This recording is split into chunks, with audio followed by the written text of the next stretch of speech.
আল্লাহু আকবার,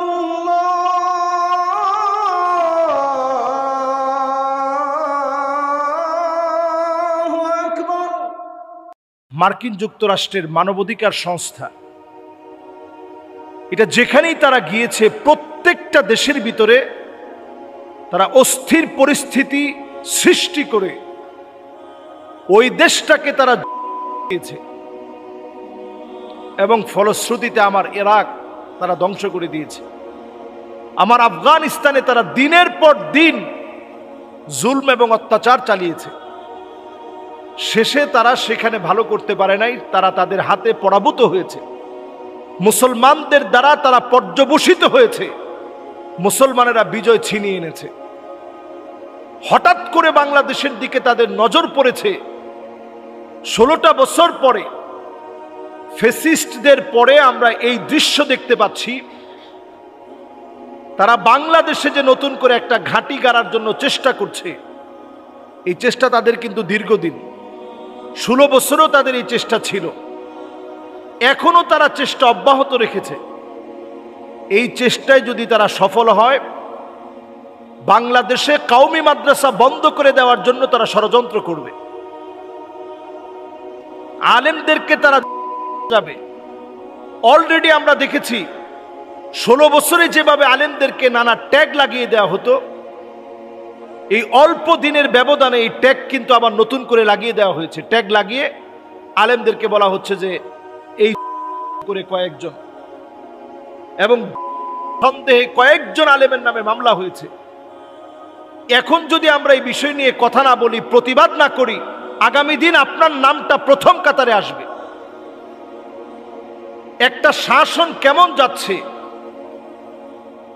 এটা ভালো যাচ্ছে না খারাপ যাচ্ছে, এটা বোঝার জন্যে দেখতে হবে আলেমদের উপরে জুলুম হচ্ছে কিনা। যদি জুলুম হয় তাহলে আপনি বুঝে নিবেন ওই শাসনটা ভালো যাচ্ছে না। বর্তমান শাসক গোষ্ঠীর কাছে আমরা পরিষ্কার মেসেজ দিতে চাই, এই সময়ে সজাগ হওয়া চাই, সচেতন হওয়া চাই। ইসলামের পক্ষে ঈমান রক্ষার দাবিতে মার্কিন যুক্তরাষ্ট্রের কোন রকম এজেন্ডা বাস্তবায়নে আমরা বাংলাদেশে মুসলমানরা এটা কোনোভাবেই মেনে নিব না। তাদের কোনো এজেন্ডা বাস্তবায়নে আমরা সহায়ক হতে পারি না। এবং আমরা পরিষ্কারভাবে বলতে চাই, এই আগামী কিছুদিনের ভিতরে আপনারা দেখবেন বাংলাদেশের দিকে তাদের আগ্রাসনের হাত বাড়াবে এবং অল্প অল্প করে গুটি কয়েক আলেমের নাম দিয়ে দিয়ে তারা সাজাবে। বাংলাদেশে যেভাবে মাইলস্টোনে একটা দুর্ঘটনা হয়েছে, তার কিছুদিন পূর্বেই মিডফোর্ডে একজন মানুষকে পাথর দিয়ে আঘাত করতে করতে মারা হলো। নতুন আরো কয়েকটা বিপদ সংকেত কিছুদিনের ভিতরে আপনারা দেখবেন। এগুলো দেখিয়ে দেখিয়ে দেশের সিচুয়েশনকে তারা অন্যদিকে ডাইভার্ট করার চেষ্টা করবে, আমরা যাতে আমেরিকার চক্রান্ত কোনোভাবে বুঝতে না পারি। এই চক্রান্ত করে তারা বাংলাদেশে একটা বিদ গেড়ে ফেলবে, এরপরে তাদেরকে হটানোটা আমাদের জন্য একেবারে দুষ্কর হয়ে পড়বে এবং এটা আমাদের জন্য কঠিন হয়ে পড়বে, ভয়াবহ হয়ে পড়বে।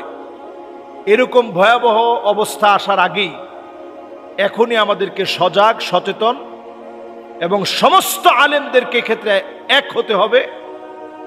তাওহীদপন্থী সকলে এক হওয়া লাগবে। তাদের কোনো অপচেষ্টা আমরা বাংলাদেশে বাস্তবায়ন হতে দেব না।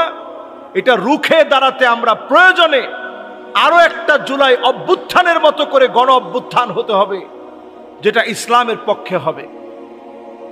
নবী আলাইহিস সালাম আমাদেরকে সতর্ক করলেন, যে কোনো বিজয় পরবর্তী সময়ে যদি আমরা সতর্ক না হই, বড় বড় কয়েকটা আযাব আসবে। 1 নাম্বার আসবে ইমারাতুস সুফাহা, নির্বোধরা নেতৃত্ব দিবে। আমরা তো তাই দেখতে পাচ্ছি, কিছু নির্বোধ লোকদের কারণে মাইলস্টোনে মানুষ পুড়ে মারা যায়, তাদের ফ্রি চিকিৎসার কোনো ব্যবস্থাপনা নেই। কিন্তু অন্যদিকে যৌনপল্লীতে যারা নিজেদের দেহ বিক্রি করে গুনাহের সাথে জড়িত একটা মহল, এদেরকে 2 কোটি টাকা দেওয়া হচ্ছে। প্রিয় ভাইয়েরা আমার, এরপরে একটি গুরুত্বপূর্ণ বিষয় নবী সাল্লাল্লাহু আলাইহি সাল্লাম বলেছেন, একটা আযাব আসবে, কাসরাতুশ শর্ত, নানা রকমের শর্ত আসবে, নানা রকমের শব্দ চয়ন আসবে, আলেমদেরকে জঙ্গি বলা হবে, এটা আমরা দেখতে পাচ্ছি।